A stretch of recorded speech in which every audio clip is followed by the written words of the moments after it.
We are. I'm not. Okay.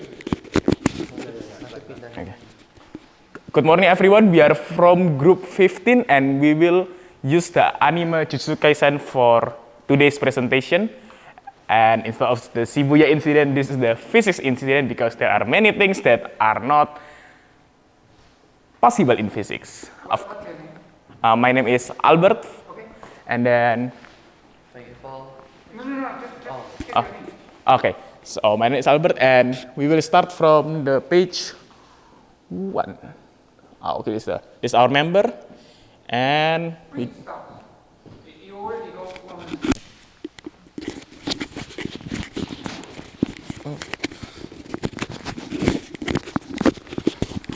What better way to start the presentation? What's your name?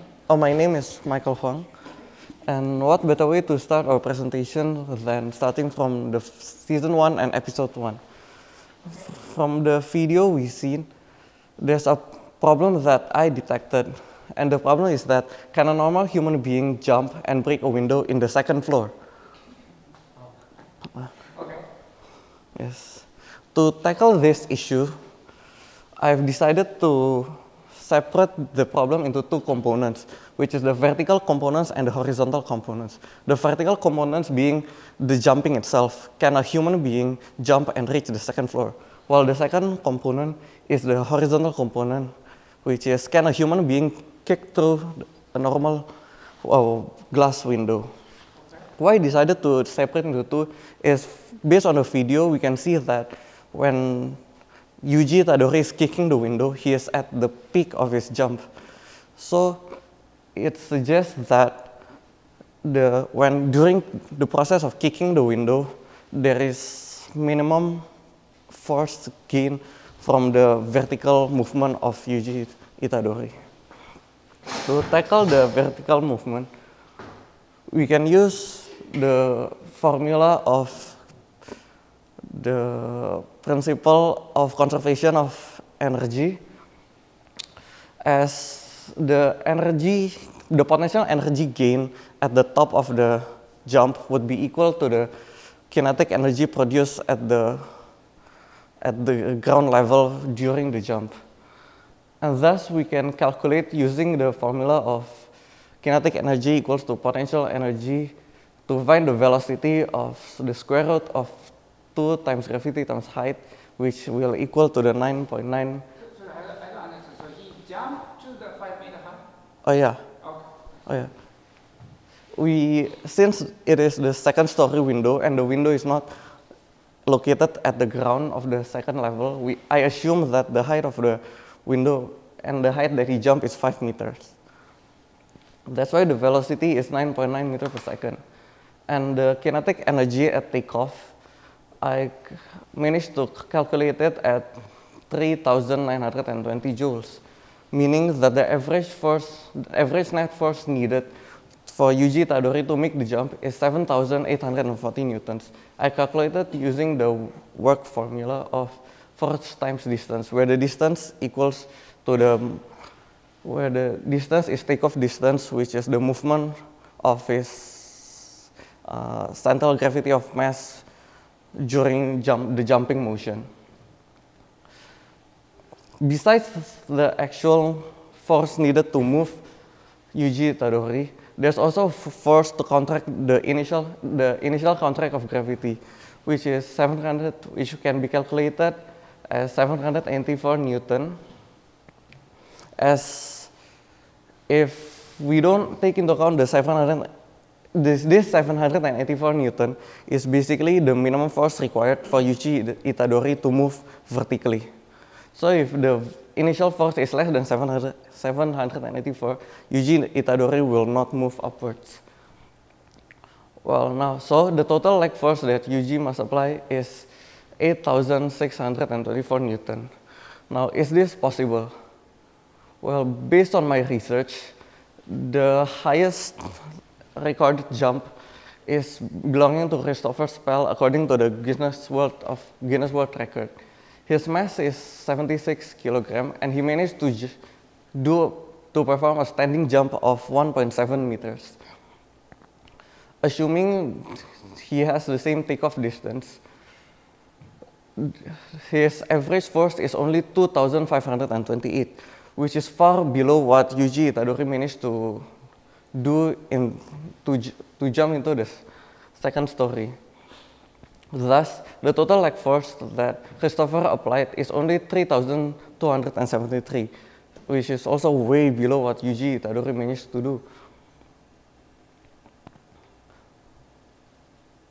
Now, secondly, for the horizontal component of kicking the window, I assume the process of kicking window is a simply supported pane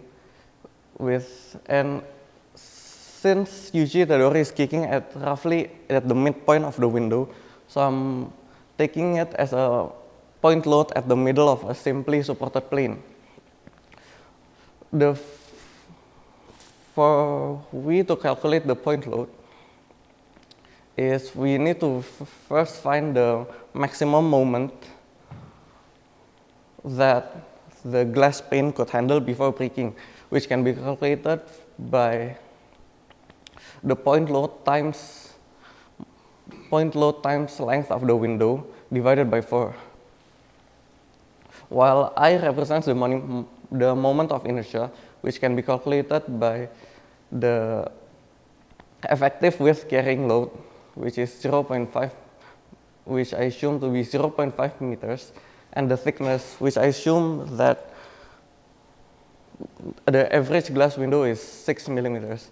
So using the calculation of the point load of a simply supported plane, we can calculate the force is 480 Newton. So surprisingly, the process of kicking the window is actually possible for a human being. Thus, in conclusion, it is impossible for Yuji to jump into the second story, as his force is way higher than what's possibly achieved. It's very good. Okay, good. But Michael, this topic has been discussed in the class many times. So, as the instruction says, if you discuss the same thing, please compare with previous student presentation and then do something a little bit deeper. So please do that in your report. Oh, okay. But it was a good presentation. Okay. Thank you very much. Okay, thank you. And then next question, please.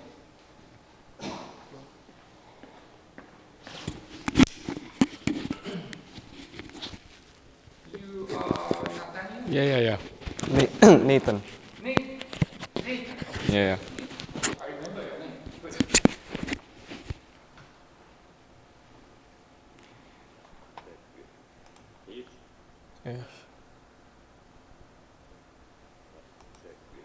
Good morning, Professor. I'm Nathan, and I want to discuss about these scenes. Let's see, like Sukuna tries to attack Gojo, but he missed the attack. Where is it? What? Where he missed? Wait. Okay, not yet. Look at this. He's only using his hands, nails like that, but the damage that he caused like this, like oh this one, it's make a hole in the bridge or in the roof. That's what I want to explain. And the one who do a claws is Itadori Yuji. His weight is about 80 kilograms. And then the formula that we're going to use is kinetic energy.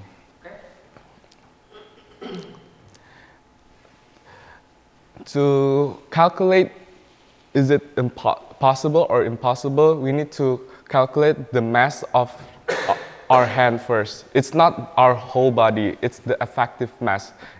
In our hand, the effective mass is typically 0.3 kilograms, as we can see there. One finger is around 0.04 kilo until 0.6 kilo, and the palm area is around 0.15 and until 0.2, and the part of forearm is around 0.1 kilogram.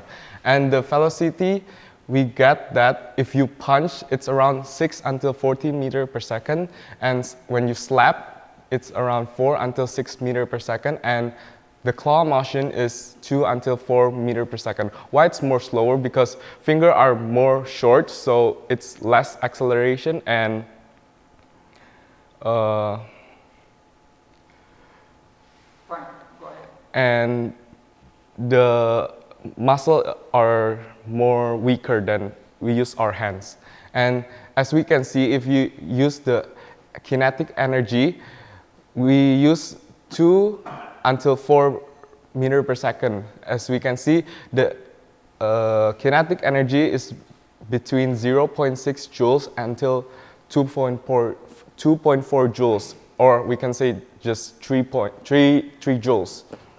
But we need to see like how many joules do we need to destroy this. And after I calculate, the volume of the building that got destroyed is around 12 meter cubic. And to find the energy to make it destroyed, we need to search energy per volume. And this is the formula. It's half times stress at a stress failure and times the strain failure. And then we got the energy per unit. So after I do some research, the concrete in the roof or the bridge, it's around 20 megapascal until 40 megapascal. So I take the average 30 megapascal, and then the crushing strain for the concrete is 0.003. So after I calculate this, half times 30 megapascal and then times 0.003, I got 45 joule per meter cubic. And then I timed the volume of the bridge or the roof. So 45,000 joule per meter cubic times 12 meter cubic. So I got 550 kilojoule. So it's way more than the claw's energy. It's like 200,000 times. So it's impossible when you only strikes once, but you can destroy the bridge or the roof. And I also do another example. If you're punching, the effective mass is for untrained people is around 3 until 5 kilogram, and if you're athletic, it's around 6 until 10 kilogram. So, and for the punch speed like this, for normal people, 6 until 8, and the boxer, 10 until 13, and the elite athlete is between 14 until 17 meter per second. So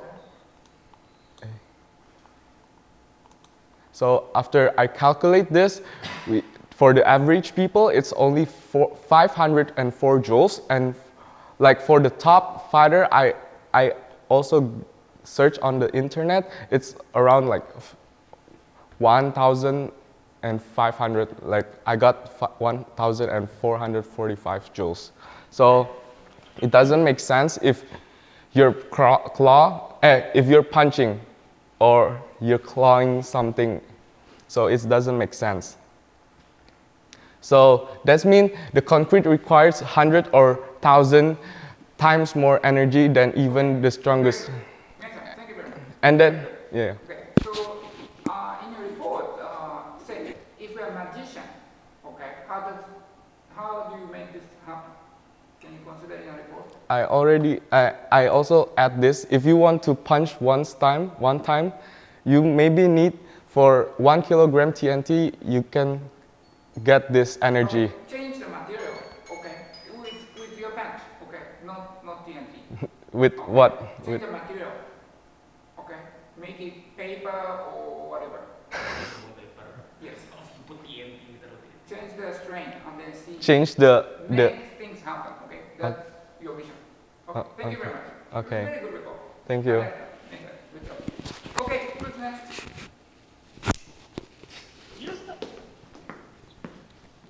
You are Jason. Oh, are you doing Thank you.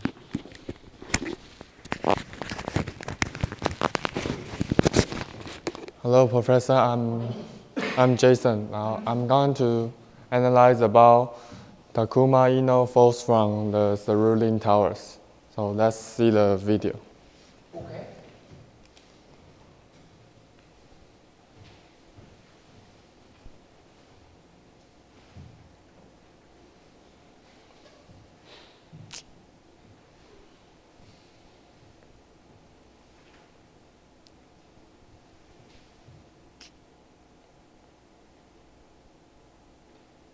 So in อีนี่ปลาได้ไหม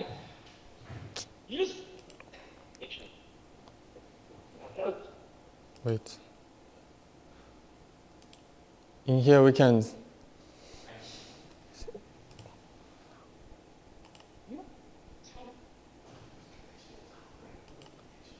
see the bird fly to the guy who fall and helping cushion his fall speed. Oh, really? The bird is helping?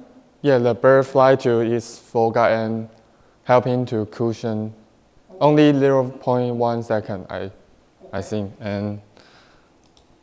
and final it totally using catching in the ground. Okay. So why is this is impossible? Because first, how can Takuma Ino fall from that high and didn't get serious injured? And second, how can Itadori using catching from that high didn't get injured and also there's no damage on the ground?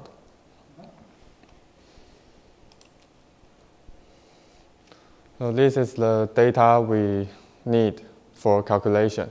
And I've found on internet the Ino falls from the Cerulean Tower. This is the real building in Shibuya, and its height is 184 meters. And the right picture is Takuma Ino. Because author didn't mention his weight, so we assume that approximately 75 kilograms.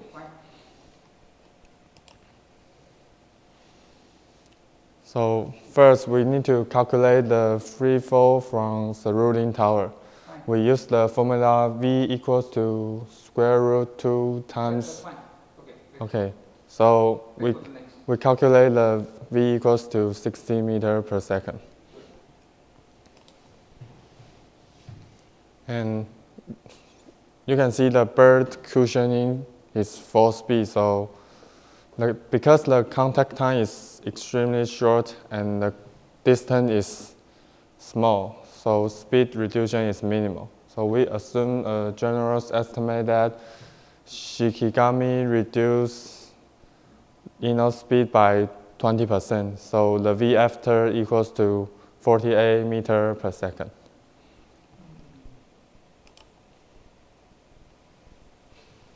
And later we calculate his kinetic energy.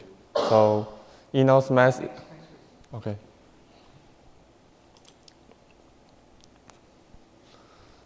Then we calculate the impact force UG must absorb because we can see the stop distance is about 1 meter. So we use the formula F equals to energy divided distance.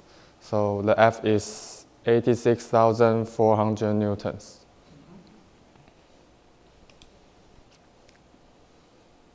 So let's compare this with the human braking threshold.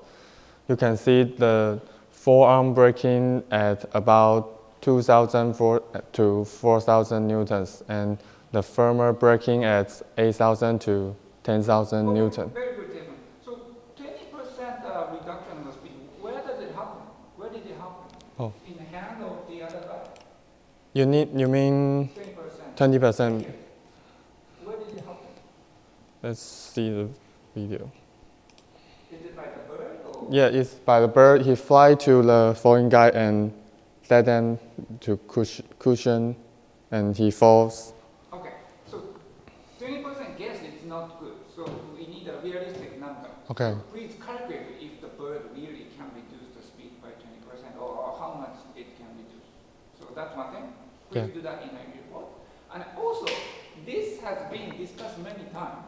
You know, like last week Conan jumped from the building and then the GT always jumped from the building many times.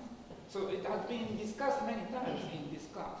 So in your report, please compare your analysis with other students' analysis, and I try to do a little bit more than previous students. Okay. Okay? Okay. Okay, I thought Thank you. it was very good. Thank you, Jason.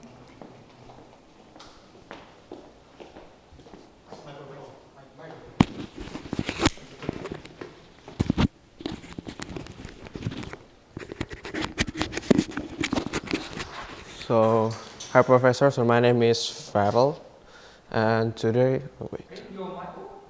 Farrell, Right. yeah.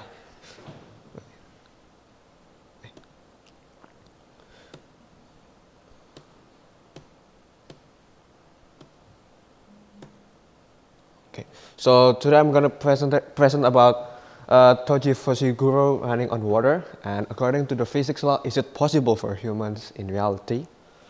So first, let's we assume that we treat him as a human, not a superhuman.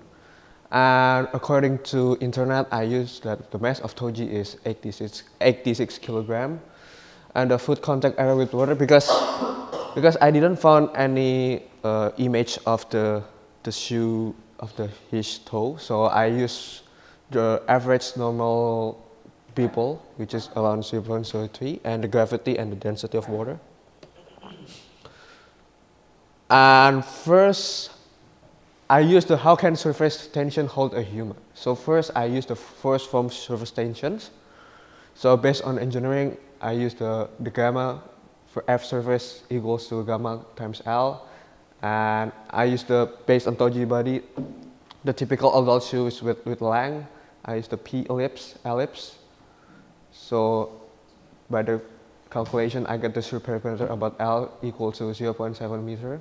And for the calculation and for the F surface, I got 0.049 Newton. Compared with the Toji's weight, it's around 842.8 Newton.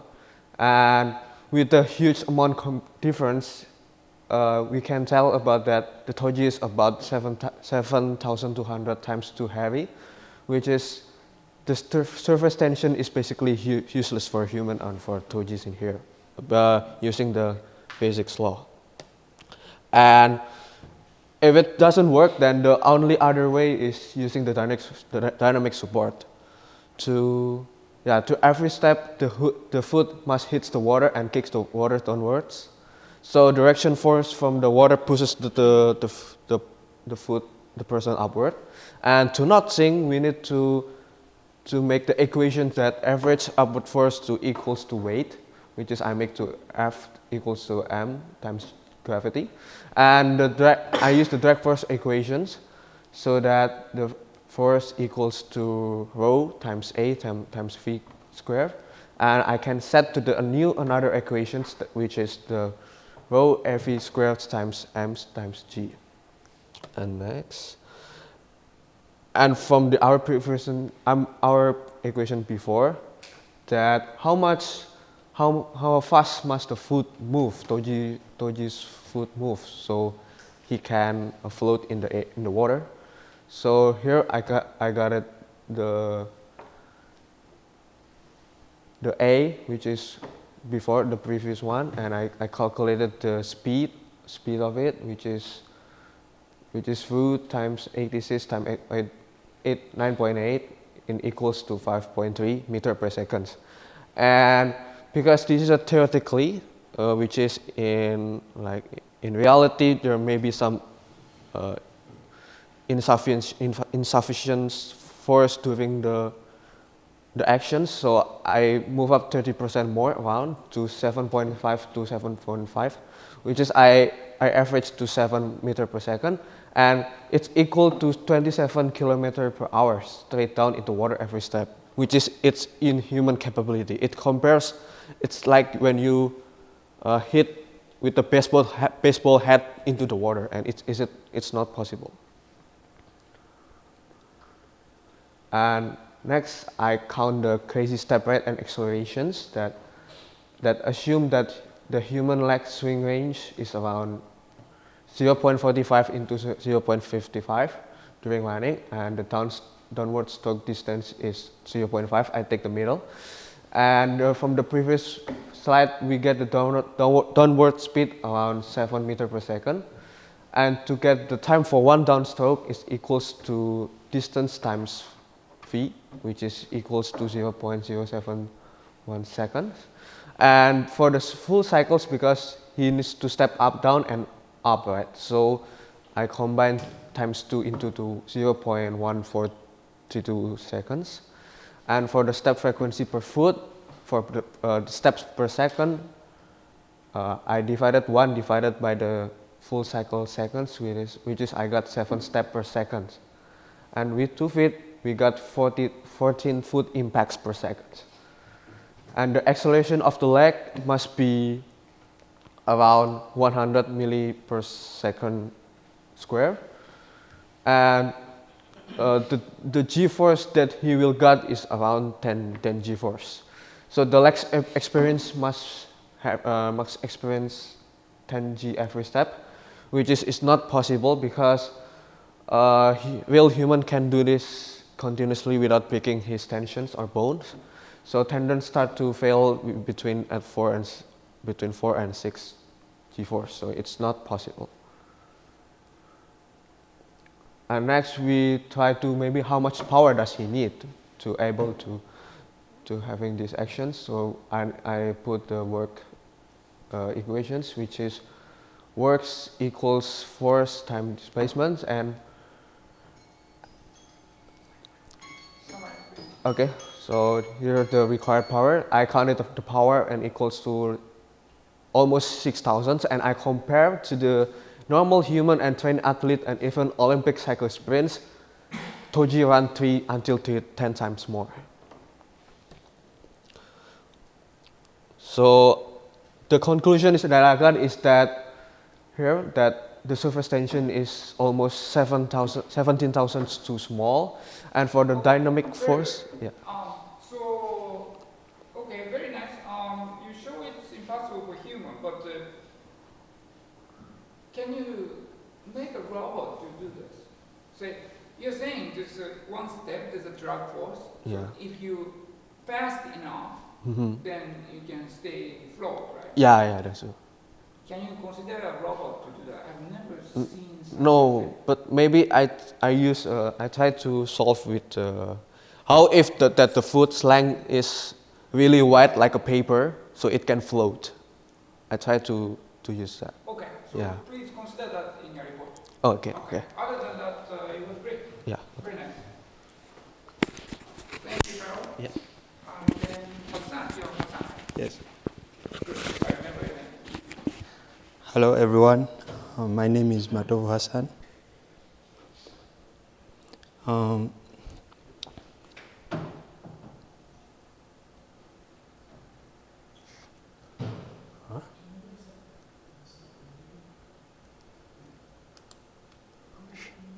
What's happening?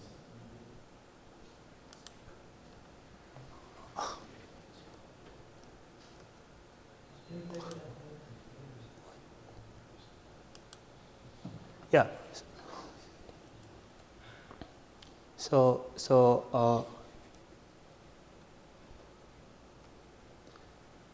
I'll present about this scene. It's a fight scene where, so this is the moment. He kicks a car. Yeah, but it's actually not a kick because he places his foot on the front and he gets like the energy and then he pushes it. So yeah, we can see it more clearly here. So he plants his leg and then he builds for about half a second and then he pushes the truck and the truck travels like 15 meters and then it crashes. But on like as it goes, it just crashes through everything. So I think this is very impossible because even like in a later scene, I saw that the truck didn't get any dent in the front. So I used the images to calculate the distance, which is 15, and I assumed that it's a Fuso Kanta because it's like a Japanese scene, and the mass is about 10,000 because they range from 6,000 to 20,000, and there is no angle of elevation, it's quite flat. And like with his foot, so it's like half a second to collect, and then the surface area, the contact area on the foot is 0.03 meters, and the truck initial velocity is 0, but as he pushes it, it gains some velocity, so we shall calculate the final. And the distance is 15 meters, as already mentioned. And the time of travel is 1 second according to the shot. I saw how long it took. So we use this formula to calculate the acceleration, which is like so big. So he accelerated a 10,000 kilogram truck at 3g. That is like really impossible. And the final velocity is 30 meters per second. That's like really a very big velocity. So the force is 300,000 newtons, and the power output is 4.5 million joules. And the energy is 9 million watts. So this is like 12,000 horsepower. And it's like at human peak, I think like Usain Bolt or something like that, that is 4,500 more than Usain Bolt. And like that is 12 F1 cars. Like that is a very big force. So these are the violations. So like in real life, such a truck will take 40 to 50 seconds to accelerate at 0.6 meters per second. So the anime is 43 times faster. And like for the F1 car, it will take about 15 meters. It will take about 5 seconds to accelerate at 18 meters per second. And like still the scene is more than 60% more. And the strongest human push, these are like all world records. Like this guy called Christian Roberto, he pushed a car of mass 1,500 kilograms for 40.8 seconds.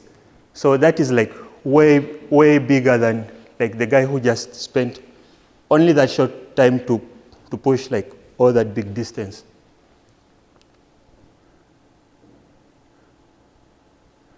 So this is the pressure like at the pushing foot. It's 10 million pascals. That is so big. Like in a real life scenario, let's say he would manage to pull that off. If he pushes, there is so less friction on the ground. He would like actually be launched off like a piece of ice. Like he would fly away like a rocket because the velocity is 4.8 times much like more than the speed of sound. So he would like actually fly off in the opposite direction, and like his bones will actually shatter because the braking force like for the human tibia it's 4,000 newtons, and if you compare to the 30,000 newtons, it's like so much. So all the bones will actually shatter to pieces. So it's really impossible. And like this is when the truck landed and then it overflipped. You can see the front. There is no dent. So it's really like doesn't make any sense. So like a summary of violations, the force is 3,000 newtons, 33 times stronger. And Newton's third law is violated because he keeps in one place. The leg bones, he's fine, nothing broke. The power is 9 million watts, so much. Yeah. So this is a real life scenario, what would have happened? Is that you? Yeah, I drew this. So he would like just give up and go off. Yeah. Okay, very nice, perfect. Yeah, very good. Thank you. Thank you, Hassan. Thank you. Very good. Okay, next. Hello, my name is Faithful, and today I'm gonna present about some superhuman guy creates a hand out of lava and then it destroys the building into shatter. And then I'll conclude this into 3 parts. The first one is how to destroy it. How many force do I need to destroy the building? The second one is how can I create the hand? How many force that I need to create one hand? And then the third one, I'm gonna discuss how to destroy it, like using the melting with radiation or using the kinetic energy, the momentum. First one is the pressure and force required to destroy the skyscrapers. For the Google, I get that the yield string for concrete and steel is about this number. And then from the average of Google, I take the height of the tower is 100, and the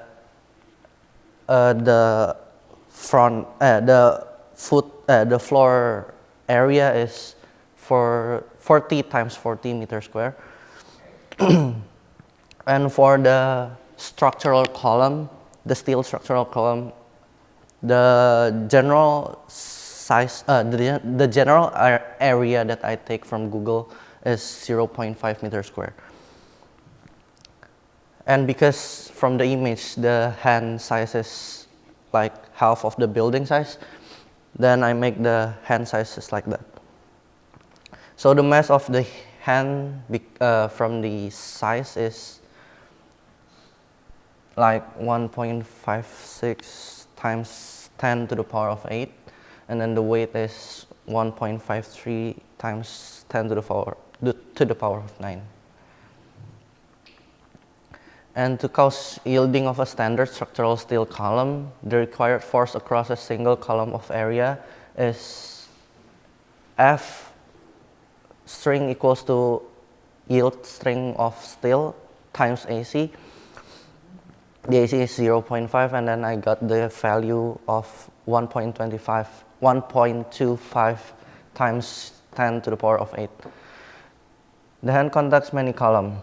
So this is only the yield force that I need to destroy one column. So let's say the hands contact a large area of 20 major column, and then the total force that I need is this. And then to the second one, and energy to melt and maintain the hand at that scale, at that big.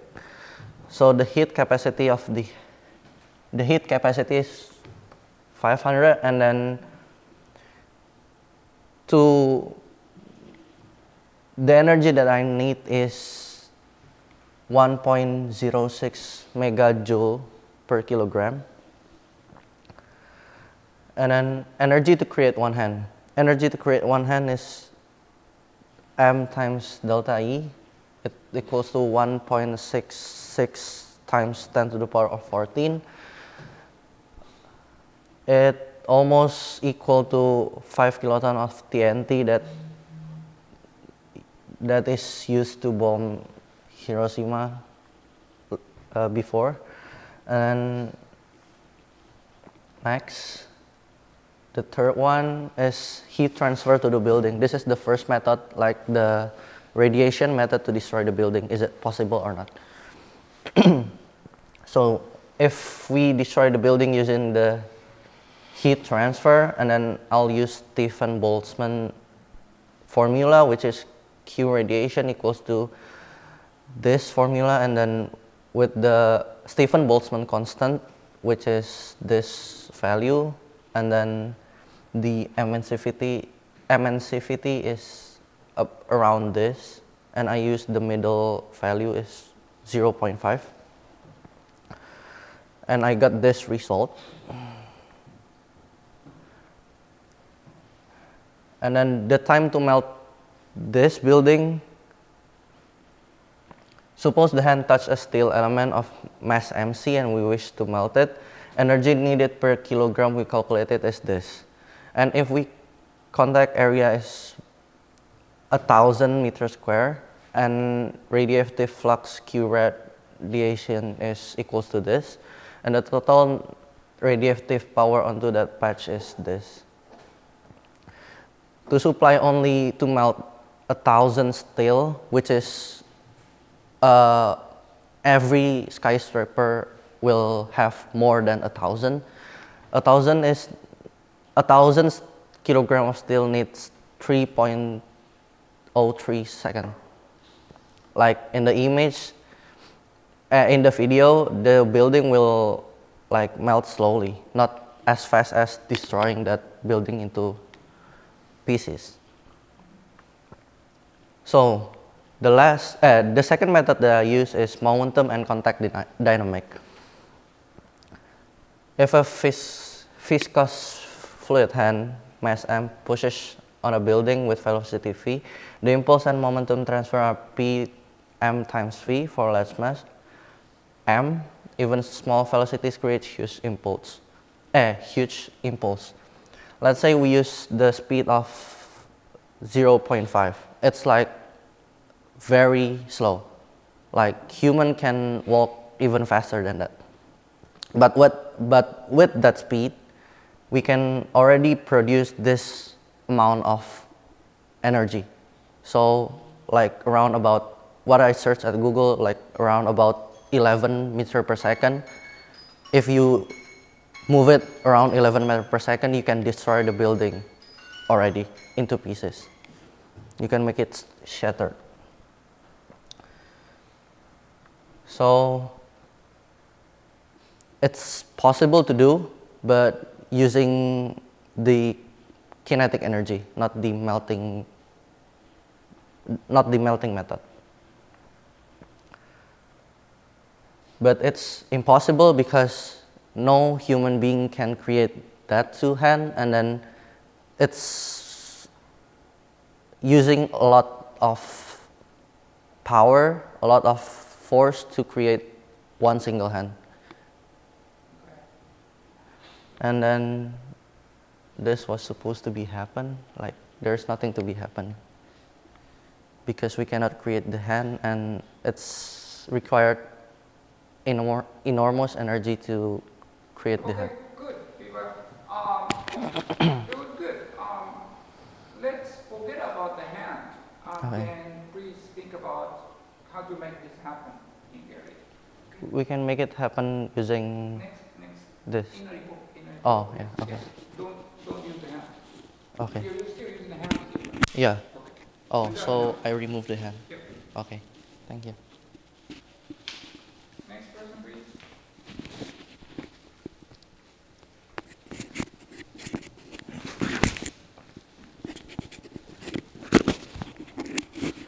So, good morning, Professor and everyone else. Today I'm going to discuss about this scene. My name is Patrick. Okay. This famous scene from Jujutsu Kaisen. 巻き込まれるぞ。標識。紫。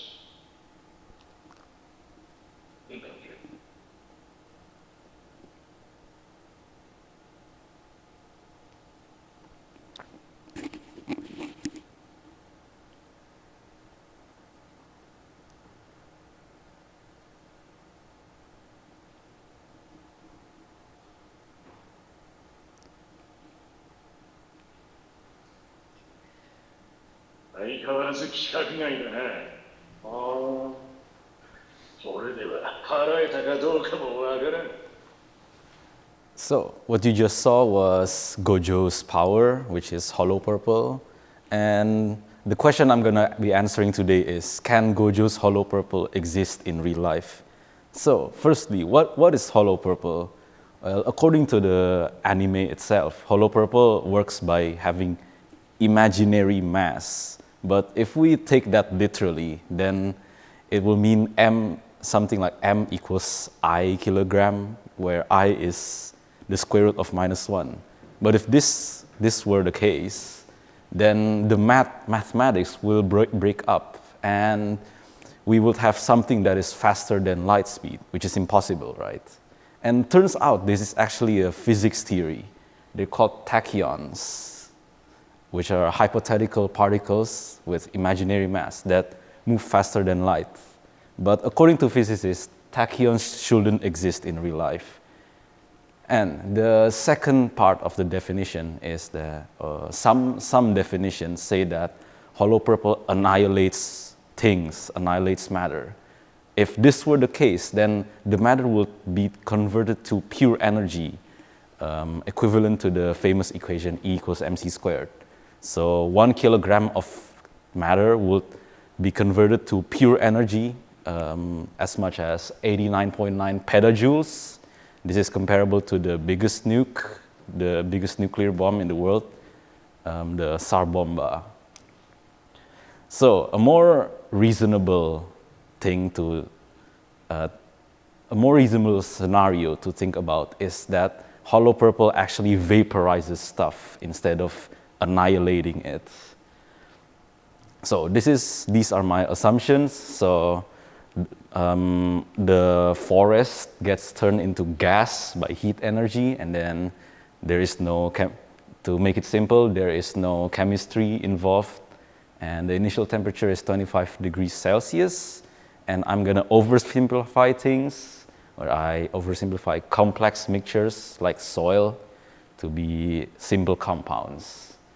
These are my measurements. I take into reference the height of Awi Todo, which is the buff guy right there. And then I scale it to measure anything else, like the radius of the hollow purple sphere to be 4.94 meters. And then I also calculated the speed of hollow purple by analyzing it frame by frame and comparing it to Hanami's height. Hanami is the guy right there in the middle. And then, so when, because hollow purple is a sphere, when it goes on a straight line, the thing that it vaporizes, the ground that it vaporizes is in the shape of a cylinder, right? Half a cylinder. So I calculate the volume to be 2,239 meters cubed. And then from the from the tree density from before, we have 106 trees. Oh yeah, this is assuming that this is how much matter would be evaporated in 1 second, right? So this is the composition of soil. So because soil is a mixture, it is 25% water and 45% minerals, and we're just gonna ignore the rest because air is already gas and organic matter only takes about 5%. So firstly, the energy required to vaporize water would be that much.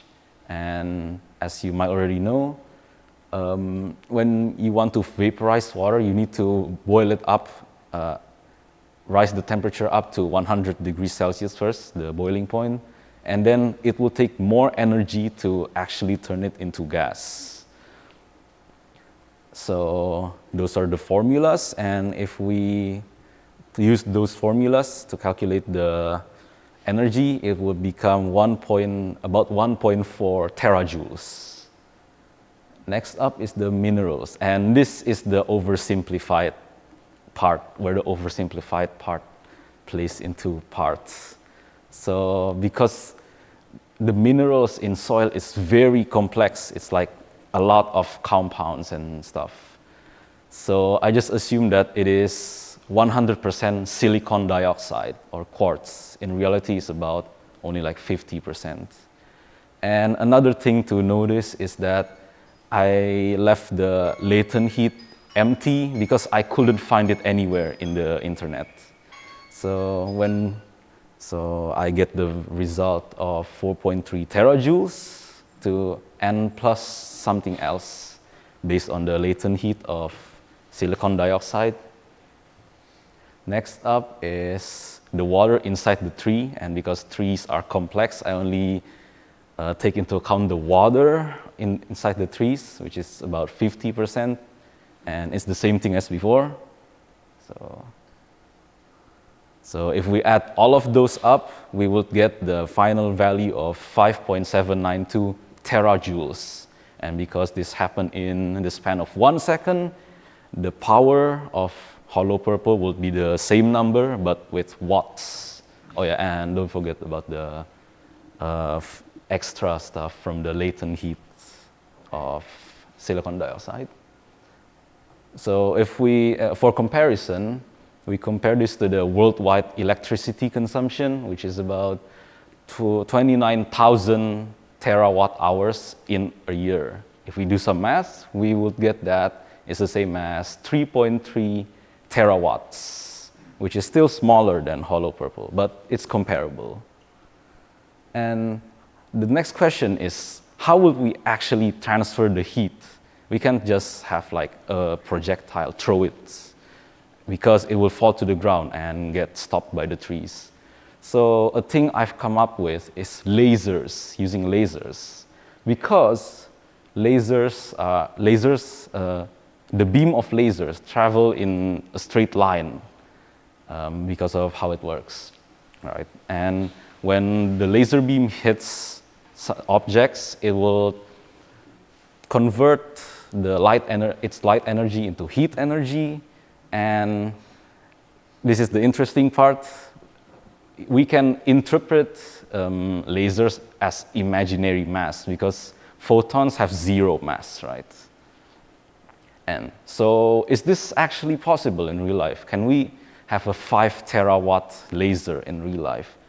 And turns out it can. It actually exists, and it's not even close. The strongest laser in the world is 10 petawatts. However, that 10 petawatts only lasted for 150 femtoseconds. So in total, we only have 1,500 joules of energy. So this is my conclusion. So is hollow purple possible in real life? Well, using its original mechanics with imaginary mass and annihilation, it wouldn't be possible, obviously. But if we use lasers, it is possible. It just would be hard to do because it takes a lot of energy. So that's it for my presentation, and this is the video. Yeah, so what will happen, the realistic scenario in real life would be using lasers instead of having a ball of energy. Yeah, so thank you for listening. Very good, Patrick. Yeah, thank you, Professor. Also, very good presentation. Thank you. Alright, and my name is Albert, and I know every single Jujutsu Kaisen enjoyer has been waiting for me to count this. The domain. Obviously, impossible. No human can do this, but let's assume he can. Okay, so basically the context is he summoned millions of invisible slashes that cut everything and with automatic targeting. Yeah, so it doesn't target air, it doesn't target any inanimate object, and it causes so much destruction. But it still cuts through air. Remember, we will note that. And now we will talk about this topic. It creates invisible slashes, flattening an entire radius of a big city. How tiny, sturdy, and thin, sturdy, and fast its slash attack must have. Of course, it varies because the size is very different. As you can see, it can cut people into tiny pieces, but it also can cut buildings too. Now, how many will it finish? It will take to finish the job? Of course, let's see. Now let's come from the aftermath first. In the anime, we get the actual number, which the radius is 140 meters because he reduced it to protect someone. Yes, he's kind. I don't really care. And we can get the area using the simple formula of a circle. We get that number, 61,000, blah, blah, blah. And the depth you can actually see from this scene is around 1 meter. So we can use the volume of the ground area multiplied by 1, simple number. But of course, as Patrick mentioned earlier, we need only the solid material. And in complexity, if you search it, the solid material is only about 60% because we have pores and everything else. So only 60% multiplied by the volume of the ground, and we get that number. Now for the building, the average height is, in Shibuya is around 20 meters. You can find it on Google. And the building coverage ratio is around 60%, which means we get roads and everything else. We get cars, etc., etc. And of course, in the building, it's not 100% concrete and metal, so it's only 25% actually in worldwide calculation. So we will get that number, we put that number there, and we will get 184,000, and we don't need that number, we need the total solid number, and we just add it, and we get the number over 221,000. Remember, this will be important because we use it in every single part of the presentation. Now, we need to count the mass, time, and energy needed. The ground mass, we can get the density from Google, basically. This I found in Japan, Tokyo. I cannot find it in Shibuya, but of course, this is Tokyo, so overall Tokyo.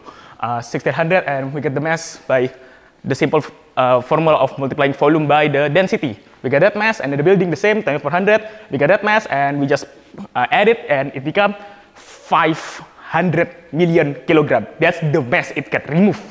And then we get the average density is around, divided by the volume earlier, we get the number 2200. And the time is, because it's not mentioned in the anime, but we're being generous to him. So we're using the longest time. The longest time he's using it is against Gojo in the final chapter. Yes, spoiler alert. By the way, so he uses it around 3 minutes and 9 seconds precisely. You can find it. So we get the number 189 seconds, and we need to get the energy. We have combination energy here, and it's basically using the Bose law and Richards law. I will show it about this, about like the more surface area you cut, and which means you will use more energy. Of course, in the coarse crushing centimeter scale, it's around 0.522, but as you can see, it destroyed into millimeter scale. Technically, it's become dust, but I'm trying to be kind to him. So we're using millimeter scale, which be around 10 to 30, and you can see 1 kilowatt hour per ton is that much, which means this can reach to actually 10 to the power of 5. Just to be kind, but still realistic, we put combined energy to 10 to the power of 4 here. And then the total energy which is the combined energy, combination energy multiplied by the mass, and we get that number, big number. This is just a hint. We don't need that one. Alright, now the size specification. As you can see, the size is vary, so we will use an average here because I'm not him, so I don't know how big and how small and the average. So we use the average of, keep it simple, 1 meter squared, so it's a square, 1 meter, 1 meter. Okay? And it's like everything into dust. Let's assume the dust is a cube, and we get the volume is 0.125 millimeter cube. It's small enough, okay? And then by the tiny size, in the length of its size, if we assume it's a cube, then the size is around 0.5 millimeter. That will be the optimal thickness of the blade, of each blade. And we will get the volume of the slash. Of course, thickness and size can vary, and the mass will also vary. As you can see, the mass based on the volume, of course. We use the same, and we use the same density for the optimal, because if you want to cut, then you need, of course, as strong as density. You cannot cut with paper. That means the speed will become even faster. We don't want that. Just to be kind, okay? Just to be kind to the city, not to him. And the sturdiness, of course, the yield strength, the maximum yield strength of building in Japan is over 700 megapascal. So, of course, the optimal will use around 500 to 700. Just to be kind, again, to the building, not to him. We put at around 500. This is strong enough because, as we can see, he can cut building so easily in the average anime. So, definitely he can do more than that. But to be kind, we give him 500. And then we get the shear energy from the slashes. We use the yield strength multiplied by the volume of the slashes, then we get the number 2.5 multiplied by the 10 to the power of 5. And then mass will record that, and then now velocity, since energy kinetic is more than shear energy, because energy kinetic is converted into shear energy. Of course, the velocity we use the energy kinetic equals to half mass multiplied by v squared, and reverse that, we got that number, which is almost Mach 2, which means double the speed of sound. That's already really fast. Of course, it can vary, depend on the size, but the bigger the blade, the more dangerous it is, so it doesn't matter with the speed. We get the force, we using the pressure, because the slashes cannot shear unless the pressure is as strong as the yield strength, more, so definitely the pressure must be bigger than yield strength, which means the force will be pressure multiplied by the area again, and we'll get that number, 10 to the power of 8 Newton. Now other factors, you can see, I just mentioned speed. It's so fast, it can create shock wave, sonic boom, heat enough to even burn in the air that he will use later in this final technique. We will not talk about it. Okay, and we got heat and radiation caused from it, from friction, and etc., etc. Now, how many slashes? Ideally, we just divide by the volume, but of course, sometimes it can cut perfectly, so we can cut it like it. Now, we deviate from physics. Okay, so this will be my summary. It creates energy out of nothing, it creates matter out of nothing, and it can disappear. The slashes disappear afterwards. So it creates something and disappear something with what? Negative emotion. Bro must be depressed. And then it requires impossible power output. If you want to execute this, you can actually do it by 27 nuclear. You can actually flatten, because one nuclear, even a nuclear, is not enough. And then you can create from emotion, like human body can only create 100 watt. Now, what should have happened? Of course, I mentioned this impossible, so this is what should have happened.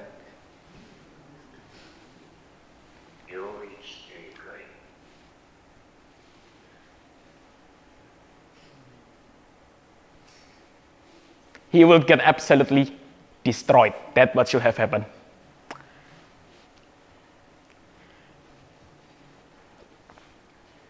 And this is what we have again. Alright, and now to our special topic. This is the word we choose. I cannot pronounce this. Okay. So, thank you, Albert. So, your presentation finished there, right? Oh yeah, my presentation finished. Well, it's good. I appreciate you worked hard. You calculated a lot. That's very good. I think you are speaking too fast. Oh yeah, I'm worried about the time limit because we have only 6 minutes, and I just realized if I speak normally, it actually reaches around 10 to 12 minutes. Okay, so that means, but if you speak too fast, no one can follow. Oh. That means you need to focus on the most important point. That's something you should keep in mind in the future. Oh yeah, okay.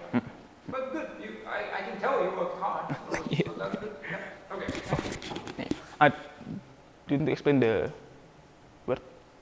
For the Kahoot as well. How long does it take? About 2 minutes. Okay.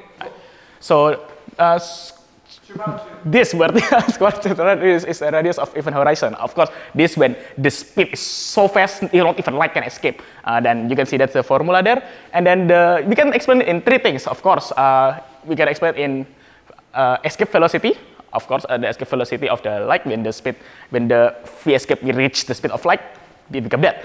And then we have general relativity. You can see the function there. When that reaches 0, the radius become that. And then we got energy curvature. That's when energy bend only to the source of the black hole. This is about black hole. Remember, which means not even light. When light go outward, the future direction is only inward, which is why you know the point of no return.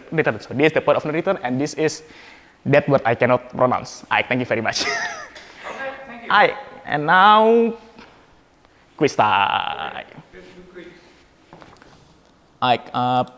Please enter this thing. How do I wait? Hold on. So we go to that wayground.com. Yeah, this used to be quiz. I don't know how to. I don't know how to start. You have 7 minutes for the quiz.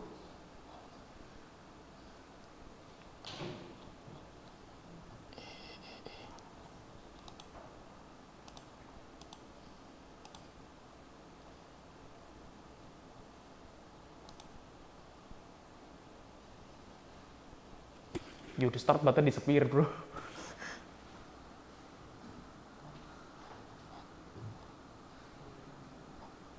I've never used this, but how do I do it? It works in here. Hold on.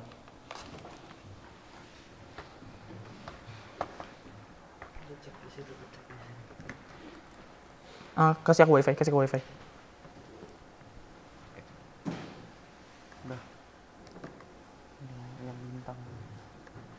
Oh, ini udah sih. Kemarin ada start. Ada. Bisa kemarin.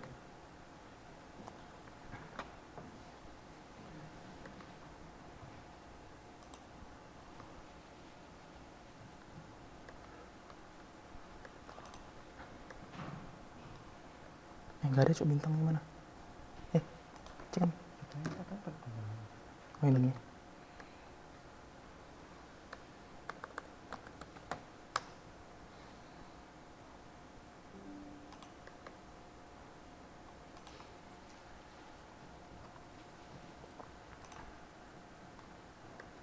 This one.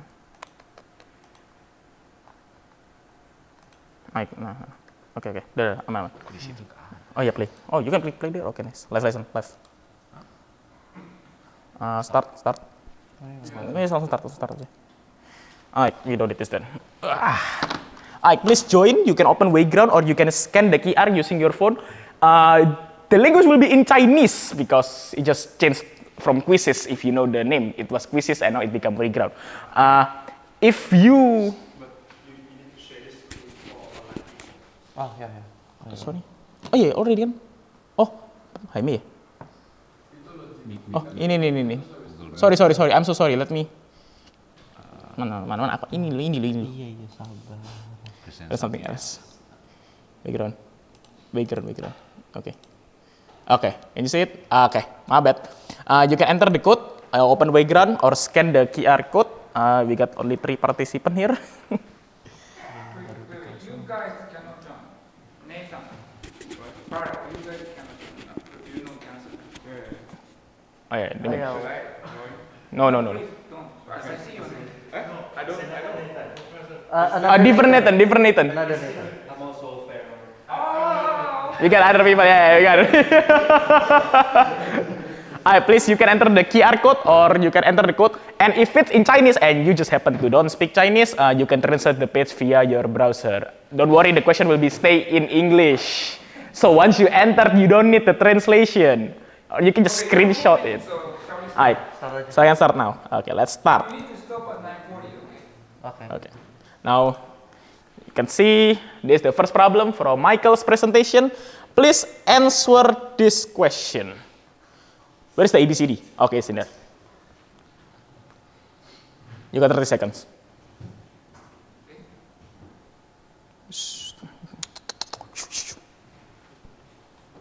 Take it through.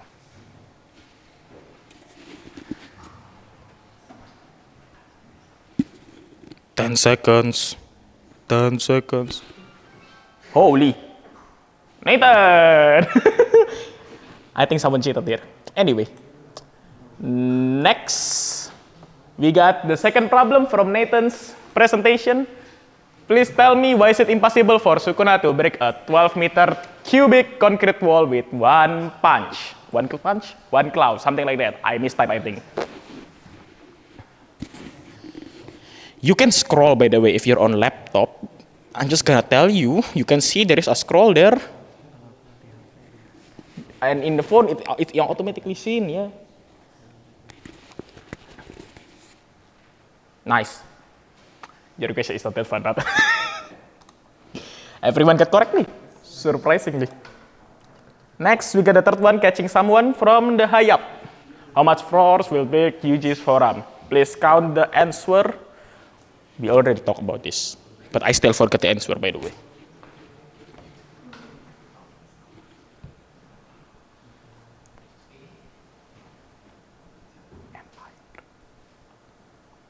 Not bad. Alright, next. Now we're running on water. By Jason.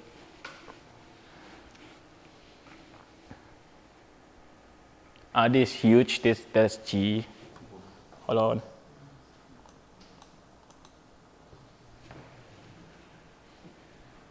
Wait, these answers and answer on my phone are different. Oh, it's shuffled. Oh, yo! Oh, my bad.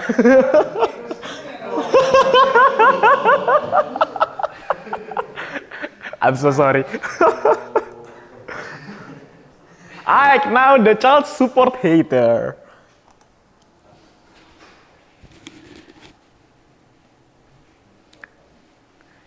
Yeah, good luck answering this one.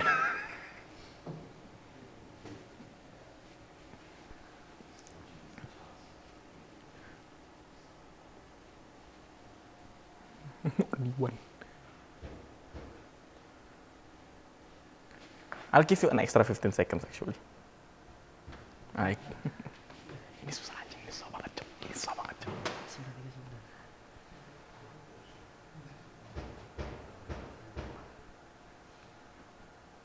Yeah, whatever, we don't have time. Time's up.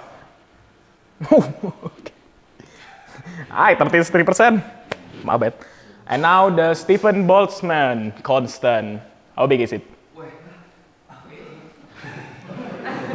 This guy, don't blame me, it's him. It's not me, I didn't make that one. Actually, you're considered a genius.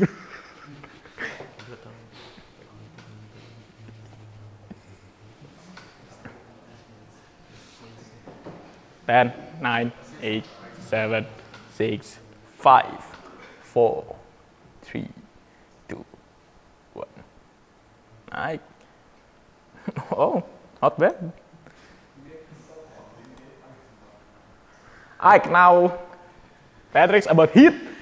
He's brewing a coffee. Nana named Kento is brewing a coffee. Please tell me what happened when the temperature reached 100 Celsius.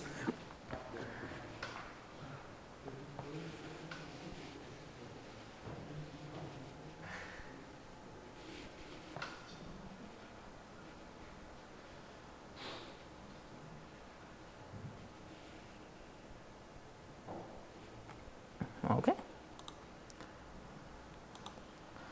Last two questions. This is about simple domain. Yes, this is a whole different material. Please read. Please write the number of percentage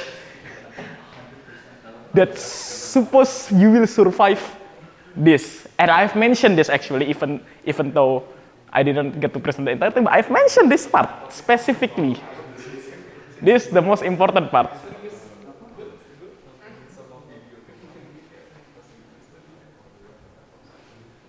You can type in 3 digits, by the way, please type in 3 digits.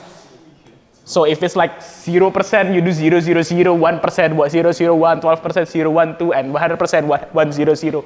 Or if you want to type 101, I'm sure there's only one correct answer. 50, never mind. Oh, someone actually got it, damn.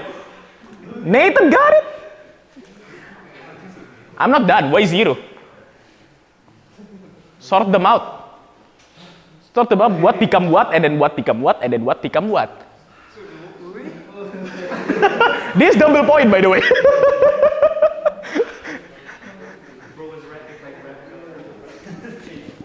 It is in the PPT, guys. It is in the PPT. I read your PPT for today's presentation. You guys didn't read mine? Come on.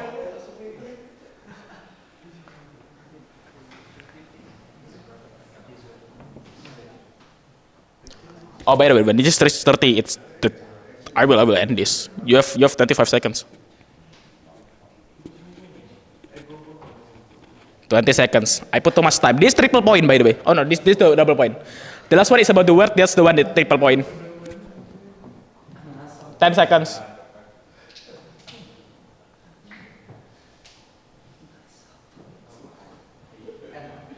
Tuh. Tunggu. Wait. We give it 10 more seconds.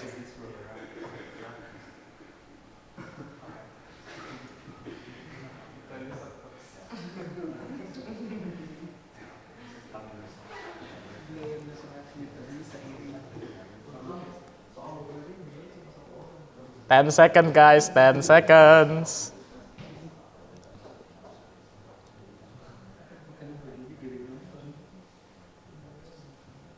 Alright. Someone got half correct, I guess. 16% accuracy, okay. And now this about the word. Please answer. This is the last one. This triple points, by the way. So this about half the entire thing. And only I know this answer. Nobody knows because I just made this like this morning. So if you want to cheat, please feel free. They don't even know the answer.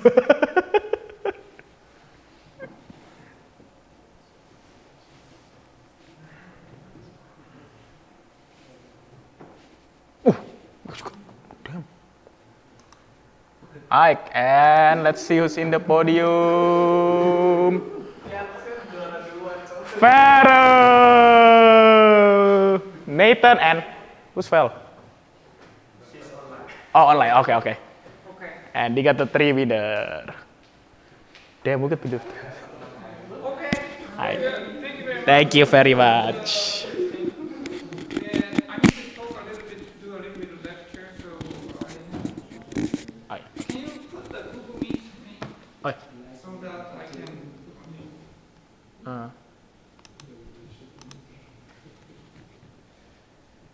Stop sharing. Okay, yes. So today, okay, thank you very much. So today we're gonna talk about double slit experiment. Have you heard of that? Who has heard of that? Okay, so let's start. This is sort of a quiz. So if you start from, if you throw a ball from here, and then you throw a ball, and then there's a wall, and then there's a slit, tiny area, and then you throw a ball there, and it goes like this, right? Because there's a wall here. Ball cannot go here, here, here, okay? That's okay, right? Then next, I need to switch to here. Does it change? Okay. Then what happens if you have two slits? Okay. If you have slits, sometimes you throw a ball through here, sometimes you throw a ball here, and then you have two lines, right? That's okay, right? Okay. Then what happens in a pool? So there's a water, and then there's some slit here, and then you push the wave, and then okay. Then this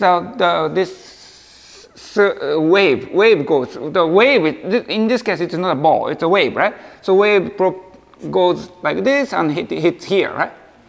The peak is here. Okay. What happened to slits? Have you the interference?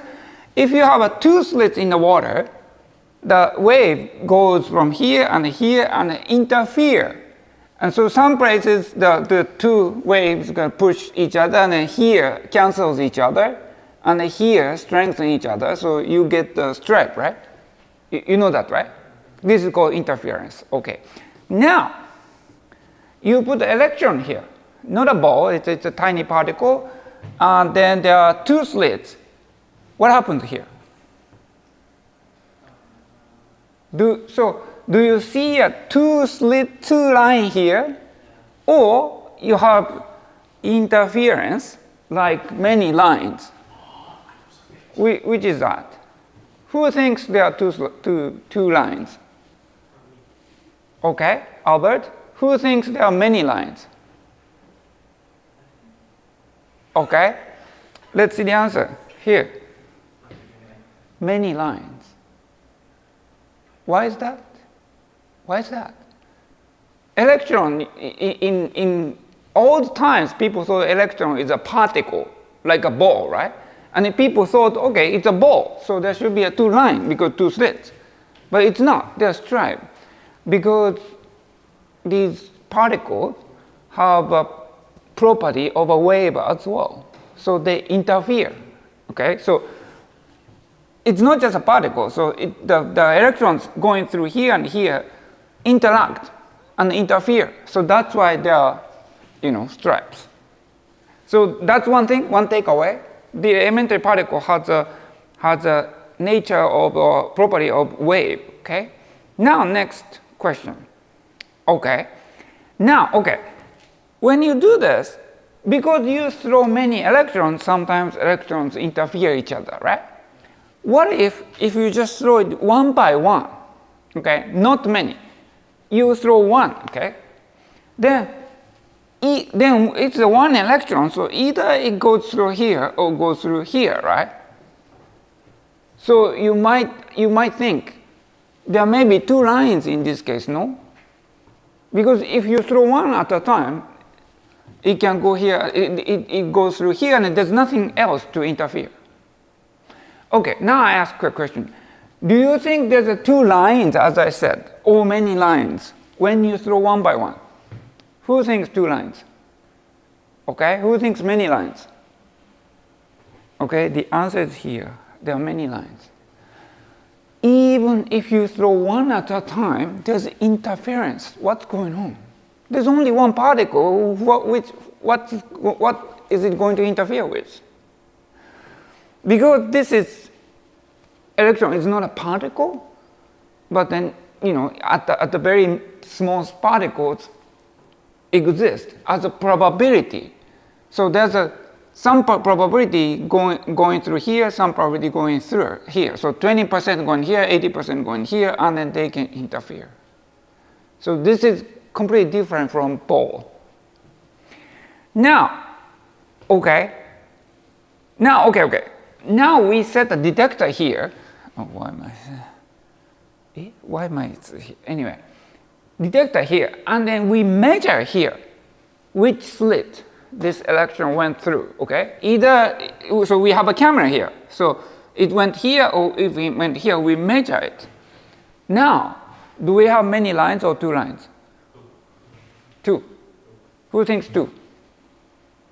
Who thinks many? Everybody thinks 2? That's right. So the moment we measure which one went through, then there's only 2 lines. So the moment we measure or it went through, this electron 100% goes through here. So this observation is going to change the status of the electron. Okay, yeah, so that's, this is famous double slit experiment. Yeah, okay, maybe it's time to stop here. Yeah, I hope you get interested in quantum mechanics. But okay, thank you very much for group 15, very nice presentations. Then next week, I will be traveling, so I won't be able to join Tuesday, but this Friday I'll be back. And then Tuesday, these very good TAs gonna take care of the class. Okay, let's stop here, and then if you have any questions, you can come to me. It's time to stop. So thank you very much again for good presentation. Okay, see you next time. Any question, online people? If you are first place, who was our first place? Please get a bonus point from TAs.